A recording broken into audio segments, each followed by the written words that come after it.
மற்ற மதங்கள் பற்றியும் மற்ற கலாச்சாரங்கள் பற்றியும் ஒரு ஆழமான புரிந்துணர்வை வந்து என்பிபி கவர்மெண்ட் தெரிஞ்சு கொள்ள வேண்டிய ஒரு நிர்பந்தத்துக்குள்ள இப்ப இருந்து கொண்டிருக்கு. அதாவது மனிதர்கள் தங்களை தாங்களே மாற்றிக்கொள்ளாத வரை இந்த அரசியல்வாதிகள் மாத்திரம் மாறுவாங்கண்டு. ஸோ ஸ்ரீலங்காவில் வந்து பொருளாதாரம் சீராகிவிட்டால் மற்ற எல்லா விடயங்களும் சீராகிவிடும் சொல்ற இடத்துல தான் மார்க்சிசவாதம் இருக்கு.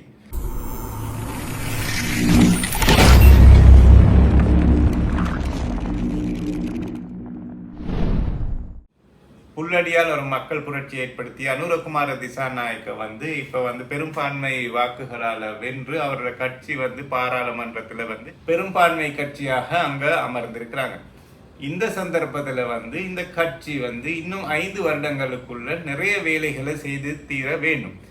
இல்லாட்டா என்ன நடக்கிறதால் இதுக்கு முதல் இருந்த அரசாங்கங்கள் மாதிரி மக்களுக்கு ஒரு வெறுப்பின் காரணமாக இந்த ஆட்சியின் பலம் குறைய வாய்ப்புகள் இருக்கு. ஸோ அந்த நிலைமைக்கு இந்த அரசாங்கம் வராமல் இருக்கிறதால் என்ன செய்யணும் என்றால் முன்னுரிமை கொடுக்கப்பட வேண்டிய விடயங்களுக்காக முன்னுரிமை கொடுத்து இந்த ஷோர்ட் டேர்ம் தான் இருக்கு. ஒரு 5 வருடங்கள் தான் இவர்களுக்காக கொடுக்கப்பட்ட காலக்கெடு. இந்த 5 வருடங்களுக்குள்ள இவங்க எந்த அளவு தூரம் மக்களோட மனசை கவர்ற மாதிரி அல்லது இந்த நாட்டுக்கு இதுவரை காலமும் அவர்கள் சொன்ன சில ப்ரொமிசஸ்களை ஏற்படுத்துறது சாத்தியமாகுமா அல்லது ஏற்படுத்துறது எப்படி செய்வாங்கன்னு சொல்றதுக்கும் என்னென்ன விடயங்களுக்காக முன்னுரிமை கொடுக்க வேணும்னு பார்க்கறதுக்கு தான் இந்த ஒரு பதிவு. இந்த கவர்மெண்ட் வந்து எதற்காக முன்னுரிமை கொடுக்கணும்னால் இவங்க வந்து இப்ப ஸ்ரீலங்காவில் இருக்கிற நிலைமை வந்து இவங்க எப்ப பாடம் எடுக்கிறாங்களோ இந்த நிலைமை வந்து மிகவுமே மோசமான ஒரு நிலைமை. கோட்டாபய ராஜபக்ச விட்டு சென்ற பொருளாதார இடத்தை வந்து அந்த மீட் எடுக்கிறதுக்கான சந்தர்ப்பம் சரியாக இன்னும் கிடைக்கவில்லை. அது வந்து அதுக்கு பிறகு வந்த பிரசிடென்டா இருந்த ரணில் விக்ரமசிங்க அவர்களுக்கு கூட ஓரளவு முன்னெடுப்புகளை கொண்டு போகலாமே அதை சாத்தியமாக அவருக்கு செஞ்சு கொள்ளையில்லாமல் போனிச்சு அவரோட காலக்கெடுவோடு. இந்த சந்தர்ப்பத்தில் வந்து இப்போ புதிய அரசாங்கத்துக்கு கிடைக்கப்பட்டிருக்கிற இந்த ஷோர்ட் பீரியட் ஒன்று எடுத்துக்கொண்டால் வந்து முக்கியமாக பொருளாதாரத்தை அவங்க முன்னேற்ற வேண்டிய நிலைக்கு தள்ளப்பட்டிருக்கிறாங்க. பொருளாதாரத்தை முன்னேற்றம் என்றால் வந்து ஷார்ட் டேர்ம் லாங் டேர்ம்னு 2 பிளான் இருக்க வேண்டும். ஸோ ஷார்ட் டேர்ம் பிளானில் வந்து ஸ்ரீலங்காவுக்கு மிக விரைவாக சில ஃபேவர்ஸை எடுத்துக்கொள்ள வேண்டி வரும். உதாரணமாக டூரிசம் ஃபீல்டை வந்து வேகமாக டெவலப் பண்ண வேண்டிய ஒரு நிர்பந்தம் வந்து இவங்களுக்கு உருவாகும். அதே நேரம் ஐடி ஃபீல்டை வந்து வேகமாக டெவலப் பண்ண வேண்டிய ஒரு நிலைமையும் உருவாகும். ஸோ இது வந்து ஒரு ஷார்ட் டேர்ம் பிளானாக இவங்க போட்டு வந்து மிக விரைவாக இந்த பொருளாதாரத்தை முன்னேற்ற வேண்டும். இதுக்கு அடுத்தது வந்து லாங் டேர்ம் பிளான் ஒன்று இவங்கள்ட்ட இருக்க வேண்டும். அந்த லாங் டேர்ம் பிளானால ஸ்ரீலங்காவில் இந்த வீழ்ச்சி அடைஞ்சிருந்த பொருளாதாரத்தை இப்போ எப்படி நாங்கள் மேலே கொண்டு வர போகிறோம்ன்றதை பற்றிய ஒரு வாசிப்பு வந்து தெளிவாக இந்த அரசாங்கத்துக்கிட்ட இருக்க வேண்டும். ஸோ இந்த பொருளாதார சம்பந்தமாக வியூகமான தெளிவான வாசிப்பொண்டு இந்த அரசாங்கத்திட்ட இல்லாட்டி இனி வார காலங்களில் மக்களோட மனத்தில் மாற்றங்கள் ஏற்படும். என்ன மாற்றம் என்றால் இதுக்கு முதல்ல கோட்டாபய ராஜபக்ச இருந்தார், அதுக்கு முதல்ல பல அரசாங்கங்கள் இருந்துச்சு, அதுக்கு பிறகு ரணில் விக்ரமசிங்க வந்தார். இவங்க எல்லாரையுமே கிரிட்டிசைஸ் பண்ணி வந்த இந்த அரசாங்கம் இவங்க எல்லாரையும் பொருளாதார விடயங்களை வந்து கிரிட்டிசைஸ் பண்ணி வந்த அரசாங்கம் இதுக்கு பிறகு கிரிட்டிசைஸ் பண்ணப்பட இருக்கின்றதுன்னு தான் சொல்ல வேணும் பொதுமக்களால். ஸோ பொதுமக்களுக்கு வந்து விளங்குறதுக்கான விடயங்கள் நடைபெற வேணும். சோஃபா விளங்குறதுக்கான விடயங்கள் நடைபெற்று கொண்டு தான் இருக்கி. நாங்கள் வந்து பாராளுமன்றத்தில் இருக்கிற செலவுகள் மிக அதிகமான அளவு குறைக்கப்பட்டிருக்கிறத பார்க்கலாம். நாட்டிட செலவுகள் அதிகமாக குறைக்கப்பட்டிருக்கிறத பார்க்கலாம். ஒரு சிம்பிள் சிட்டியான கவர்மெண்ட்டை வந்து மக்கள் இப்போ பார்த்து கொண்டிருக்கிறாங்க. இது மாத்திரம் போதாது, ஏன்னா இது நாட்டிட வளர்ச்சிக்கு சிம்பிளிசிட்டி மட்டும் போதாதுன்றது தான் எனது கருத்து. வந்து அதாவது சிம்பிளிசிட்டின்னு சொல்லும் பொழுது மக்களுக்கு விளங்குது, ஆனால் இதுக்கு அடுத்த பக்கம் வந்து பொருளாதார வளர்ச்சி மேம்படுத்தப்பட வேண்டும். அதுதான் ஷார்ட் டேர்ம் பிளானும் லாங் டேர்ம் பிளானும் மிக வேகமாக இந்த அரசாங்கத்தால் இம்ப்ளிமெண்ட் பண்ணப்பட வேண்டிய ஒரு நிர்பந்தம் வந்து இந்த அரசாங்கத்துக்கு இருக்கு. ஏன்னா இந்த அரசாங்கத்தோட ஆயுட்காலம் வந்து 5 வருடங்கள் தான். ஃபர்ஸ்ட் இந்த 5 வருஷத்தை இவங்க எப்படி யூஸ் பண்ண போறாங்கன்றது வந்து மிகவுமே முக்கியமான ஒரு தடங்களாக காணலாம். அடுத்து பொருளாதார விடயத்துக்கு அடுத்தது வந்து திருடர்களை பிடிச்சு கைது பண்றதுன்னு சொல்றது வந்து இந்த அரசாங்கம் ஏற்கனவே பல வருடங்களாக ப்ரொமிஸ் பண்ணி கொண்டிருந்த ஒரு விடயம். அதாவது இருந்த அரசாங்கத்தில் இருந்த ஊழல்கள், கொமிஸ் பெற்ற அதிகாரிகள், இது மாதிரி நிறைய பொருளாதார வீழ்ச்சிக்கு யார் யார் பங்களிப்பு செஞ்சாங்களோ, அதாவது திருடர்களாக இருந்தாங்கன்னு தெளிவாக கூறப்பட்ட விடயங்கள் சில இருக்கின்றது. இந்த திருடர்களை பிடிக்கிற ஒரு வேலை, கள்ளன் பிடிக்கிற வேலையை வந்து செய்ய வேண்டிய ஒரு கடமை இருக்கு. ஏன்றால் மக்களிட மத்தியில் இது ப்ரொமிஸ் பண்ணப்பட்ட விடயமாகத்தான் இருக்கு. நாங்கள் வந்தால் இந்த கல்வர்களை பிடித்து சிறையில் அடைப்போம். ஆனால் இங்கனைக்கு இருக்கிற சிக்கல்கள் என்னென்றால், சட்டத்தில் எங்கெங்கே பூரலாமோ அந்த இடங்களில் வந்து திருடர்களுக்கு பூர இலகுவாக இருக்கலாம்.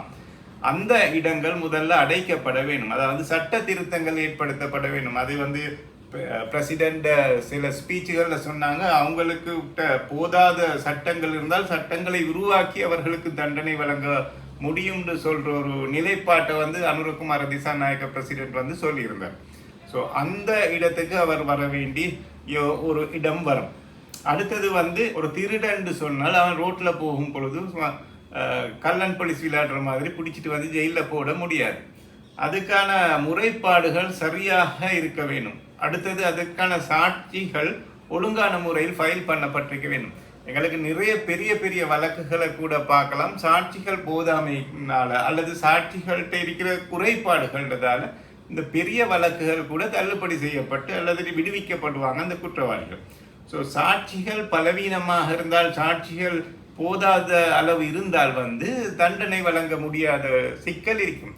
ஸோ சும்மா ஒரு ஆளை தூக்கி வந்து நாங்கள் ஜெயிலில் போடுவோம், நாங்கள் வந்தால் இவங்க எல்லாரையும் ஜெயிலில் போடுவோம்னால் இது சாத்தியமாகிற வேலை இல்லை. ஜெயிலில் போடுறதுக்கு, கல்லணை பிடிக்கிறதுக்கு ஒரு ப்ரொசீஜர் ஒன்று இருக்குது. ஸ்ரீலங்காவில் ஒரு சட்டம் ஒன்று இருக்குது. அந்த சட்டத்தின் ஏற்பாடுகளுக்கு அமையதான் இதுகள் நடக்க வேணும். ஸோ இதையும் வந்து 5 வருடம் பூர்த்தி ஆகிறதுக்கு முதல்ல செய்கிறது வந்து ஒரு ப்ரையாரிட்டியாக கொள்ள வேணுமே. மக்களுக்கு ஏற்கனவே ப்ரொமிஸ் பண்ணப்பட்டிருக்கு, நாங்கள் வந்தால் பொருளாதாரத்தை கட்டியிருப்போம், நாங்கள் வந்தால் திருடர்களை கைது செய்து கண்டுபிடிப்போம். ஸோ இது ரெண்டும் வந்து இந்த ஷார்ட் டேர்ம் பிளானுக்குள்ள, அதாவது 5 வருடங்களுக்குள்ள வந்து பூர்த்தி செய்ய வேண்டிய ஒரு நிர்பந்தத்துக்குள்ள இந்த அரசாங்கம் இருந்து கொண்டிருக்கு. அடுத்தது வந்து இந்த என்பிபி கவர்மெண்ட்டுக்கு இருக்கிற பாரிய பொறுப்புகள் இன்னும் இருக்கு. நான் ஏற்கனவே சொன்ன மாதிரி பொருளாதாரத்தை கட்டி எழுப்புறதும் கல்வர்களை பிடிக்கிறதும் மாத்திரம் இல்லாமல் வந்து எஜுகேஷன் துறை டெவலப் பண்ணப்பட வேண்டிய நிறைய மாற்றங்களை கொண்டு வர முன்மொழிவுகள் செய்யப்பட்டுச்சு. இவங்க தேர்தலுக்கு வர முதல்ல அந்த முன்மொழிவுகளை செய்வதற்கான ஏற்பாடுகளை செய்வது ஒரு நிர்பந்தம் ஒன்று இவங்கள்ட்ட இருந்து கொண்டிருக்கு. அடுத்தது வந்து ஹெல்த் இஷ்யூஸ் நிறைய பேசப்பட்டுச்சு. இந்த ஹெல்த் இஷ்யூஸ் சம்பந்தமாக இவங்க மும்முரமாக ஈடுபட வேண்டும். அடுத்தது ஏழ்மை நிலையை குறைப்பதற்கான அனைத்து ஏற்பாடுகளும், விவசாயம் சம்பந்தப்பட்ட அடிமட்டத்திலிருந்து உயர்மட்டம் வரை இருக்கிற நுகர்வோர் பிரச்சனை சம்பந்தமாக எல்லாம் வந்து நிறைய செக்டர்ஸை வந்து திருத்த வேண்டிய ஒரு நிர்பந்தத்துக்கு உள்ளாக்கப்படுகிறார்கள். இது எல்லாத்தையும் செய்யறதோட அரசியல் அமைப்புல கை வைக்க வேண்டிய ஒரு நிலைக்கு இவங்க தள்ளப்படுவாங்க. என்னால் அரசியல் அமைப்பில் இருக்கிற சில ஏற்பாடுகளை வந்து கிரிட்டிசைஸ் பண்ணியிருந்தாங்க என்பிபி கவர்மெண்ட். ஸோ என்பிபி கவர்மெண்டால அரசியல் சம்பந்தப்பட்ட சில நகர்வுகளை, திருத்தங்கள் அல்லது சேர்க்கைகளை இட வேண்டும். இந்த பொறுப்பும் வந்து இப்போ சேர்க்கப்பட்டு இருக்கு. ஸோ இது எல்லாத்தையும் கவர் பண்ணி கொண்டு முதிர்ச்சியான ஒரு காய் நகரத்தில் தான் கொண்டு போகணும். நாங்கள் வந்து என்பிபி அரசாங்கத்தை எடுத்துக்கொண்டால் அவங்களோட பர்டிகுலராக சில கொள்கைகள் இருக்கும், அவங்களோட சில கோட்பாடுகள் இருக்கும். இது வந்து எப்படி சொல்லலாம்னா சாதாரணமாக விளங்கப்படுத்துறதுக்கு சொன்னால் அது ஒரு மதம் மாதிரி, அது ஒரு மார்க்கம் மாதிரி. அவங்களுக்குண்டு பர்டிகுலராக ஒரு ரிலிஜன் பேஸ்டு கட்சி ஒன்று அல்ல. அவங்க ஒரு ரிலிஜன் பேஸ்டு சமூகத்தை இல்லை பார்க்குறது. அவங்க பொதுவாக ஒரு நாட்டை தான் பார்ப்பாங்க. இது மார்க்சிசவாதத்திலிருந்து வார ஒரு வளர்ச்சியாக எங்களுக்கு சொல்லலாம். ஸோ இந்த நிலைமையில வந்து அவங்க எல்லாரையும் பார்க்கறது வந்து நாங்கள் முஸ்லிம்களாகவும் தமிழர்களாகவும் பௌத்தர்களாகவும் பார்க்குற அந்த கோணம் என்பிபி கவர்மெண்ட் கிட்ட கிடையாது. இவங்க பார்ப்பாங்க எப்படின்னா எல்லாரையும் சமூகமாகத்தான் பார்ப்பாங்களே, பர்டிகுலர் ரிலிஜன் சாயம் பூசியோ பர்டிகுலர் கலாச்சாரம் சாயம் பூசியோ அவங்க பார்க்கறது இல்லை. இந்த நிலைமையில வந்து பர்டிகுலர் சாயம் பூசி பார்க்குற கண்ணாடியோடு இருக்கிற நம்மளுக்கு வந்து சில சமயங்கள்ல இவங்க செய்கிற விடயங்கள் வந்து ஏற்றுக்கொள்ள முடியாத ஒரு அதிருப்தியை தரக்கூடிய நிலைமை வரலாம். ஸோ அதை வந்து மீறி தான் அவங்களோட பார்வை இருக்கிறத வந்து தெரிஞ்சு கொள்ள வேண்டும். இந்த கவர்மெண்ட் வந்து பார்க்குற கோணம் வந்து ஸ்ரீலங்கான்னு பார்ப்பாங்க அல்லது முழு ஒட்டுமொத்த சமூகம்னு தான் பார்ப்பாங்க இல்லையா. கலாச்சார விழுமியங்களோட கண்ணாடியை போட்டுக்கொண்டு, மதம் என்று சொல்கிற கண்ணாடியை போட்டுக்கொண்டு பார்க்குறது இல்லை அவங்க. இது அவங்களோட ஒரு ஸ்டைல். ஸோ இந்த ஸ்டைலுக்கும் கலாச்சார விழுமியங்களை பாதுகாத்து கொண்டிருந்த மற்றவங்களோட ஸ்டைலுக்கும் ஒரு கிளாஷ் ஒன்று இருக்கும். இந்த கிளாஸுக்கு நடுவில் வந்து முதிர்ச்சியான காய் நகர்த்தலை கொண்டு போக வேண்டியது என்பிபி கவர்மெண்ட் ஒரு கடமையாக இருந்து கொண்டிருக்கு. அதாவது மனிதர்களோட மனங்களை புரிந்து கொண்டு மனிதர்களோட உள் உணர்வுகளை புரிந்து கொண்டு நடக்க வேண்டிய ஒரு நிர்பந்தத்துக்குள்ள இந்த அரசாங்கம் மாட்டிக்கிட்டு இருக்கு. ஒப்பீட்டு அளவில் பார்க்க போகல இவ்வளவு காலமும் இருந்த அரசாங்கத்திட ஊழல்கள், இவ்வளவு காலமும் இருந்த அரசாங்கத்திட சில இன ரீதியான காய் நகர்த்தல்கள் இந்த கவர்மெண்ட்ல இல்லைன்னு தான் சொல்லலாம். இதை ஏற்றுக்கொள்ற மனநிலையை வந்து மக்கள் உருவாக்கி கொள்ள வேணும். ஸோ இன்னைக்கு வந்து பர்டிகுலர் ரிலிஜன் அல்லது பர்டிகுலர் கலாச்சாரத்தை கொண்ட மக்கள் அல்ல, பெரும்பான்மை மக்கள் கூட, சிங்கள பௌத்த மக்கள் கூட என்பிபி கவர்மெண்ட் சிஸ்டத்தை வந்து சிஸ்டம் சேஞ்சஸ் எப்படி நடக்க போகுதுன்றதை வந்து ஆழமாக விளங்கி கொள்ள வேண்டும். அதாவது மக்களும் மாற்றம் அடைய வேண்டும். எந்த அளவு உண்டால் வந்து அரசாங்கம் வந்து எந்த ஊழல்கள் இல்லை, இந்த அரசாங்கத்தில் வந்து கொமிஸ் இல்லை, இந்த அரசாங்கத்தில் வந்து லக்ஸரி வெஹிக்கல்ஸ் யூஸ் பண்ணுற இல்லை, லக்ஸரி அப்பார்ட்மெண்ட்ஸ் வெஹிக்கல் யூஸ் பண்ணுற இல்லை என்றால் அந்த அதிகாரிகள், அதுக்கு கீழே இருக்கிற அதிகாரிகளும் இதுக்கு மாற்றம் அடைய வேண்டும். அதே மாதிரி வந்து பொதுமக்களும் அடிமட்டத்தில் இருக்கிற பொதுமக்கள் கூட மாற்றங்களை வந்து விரும்ப வேணும். இப்போ அடுத்த விஷயம் வந்து இந்த அமைச்சரவையை வந்து மிச்சமாக குறைச்சிட்டாங்க. அமைச்சரவையில் வந்து நிறைய வேலைகள் நடக்க போகுது. இந்த அமைச்சரவைகளில் நிறைய திருத்தங்கள் வந்து தான் நடக்க இருக்கின்றது. இந்த திருத்தங்கள் வந்து 5 வருடங்களுக்குள்ள வந்து பெர்ஃபெக்டாக நடக்க வேணும்ன்றதை வந்து மக்கள் எதிர்பார்க்குறாங்க. ஸோ கொடுக்கப்பட்ட அமைச்சரவைகள் இருக்கிற அந்த அமைச்சர்கள்மாருக்கு பாரிய பொறுப்பு ஒன்று இருக்கு. எல்லா அமைச்சுகளும், கொடுக்கப்பட்ட எல்லா அமைச்சுகள்லையும் இருக்கிற அந்த அமைச்சர்மார் வந்து பெர்ஃபெக்டாக அவங்களோட அந்த டியூட்டியை செய்ய வேணும். இல்லாட்டி வந்து அந்த ஒரு பர்டிகுலர் அமைச்சினால நடக்கிற பிழைகள் வந்து ஒட்டுமொத்த என்பிபி கவர்மெண்ட்டுக்கும் ஒரு பாதிப்பை கொண்டு வரும். ஸோ ஸ்ரீலங்காவில் வந்து பொருளாதாரம் சீராகிவிட்டால் மற்ற எல்லா விடயங்களும் சீராகிவிடும்னு சொல்கிற இடத்துல தான் மார்க்சிசவாதம் இருக்கு. அப்படி பார்த்தால் வந்து ஸ்ரீலங்காவில் பொருளாதாரத்தை கட்டியெழுப்புறது தான் முதல் ப்ரையாரிட்டி கொடுக்க வேணும்.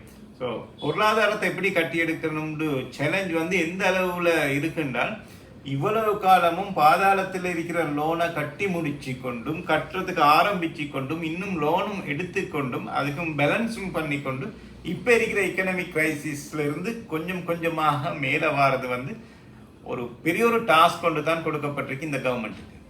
பொதுமக்களோட ஞாபக சக்தி மிக மிக குறை கொண்டுவாங்க. ஸ்ரீலங்காவில் அதே பொதுமக்கள் தான் ஜனாதிபதியாக இருந்த மஹிந்த ராஜபக்ச யுத்தத்தை வென்ற பிறகு இனி அசைக்க முடியாது என்றிருந்தவர் ஓரிரு வருடங்களுக்கு பின் ஓரம் கட்டப்பட்டார். பெரும்பான்மை வாக்களால் வந்த கோட்டாபய ராஜபக்ச இனி அவரோட தேசியத்தை கட்டியெழுப்ப போறார். மத சார்பாக நிற்கிற ஒரு ஹீரோவாக தன்னை அடையாளம் காட்டிக்கொண்டவர் ஓட விரட்டப்பட்டார். அது மாதிரி பெரும்பான்மையாக வாரவங்க வந்து என்னத்தை ரெப்ரசன்ட் பண்ண போறாங்க, எதை செய்ய போறாங்கன்னு தான் பொதுமக்கள் பார்த்து கொண்டிருப்பாங்க. இந்த பொதுமக்கள் வந்து நிறைய சந்தர்ப்பங்கள்ல ஒப்பீட்டு அளவுல பார்க்குற விகிதம் குறைவு.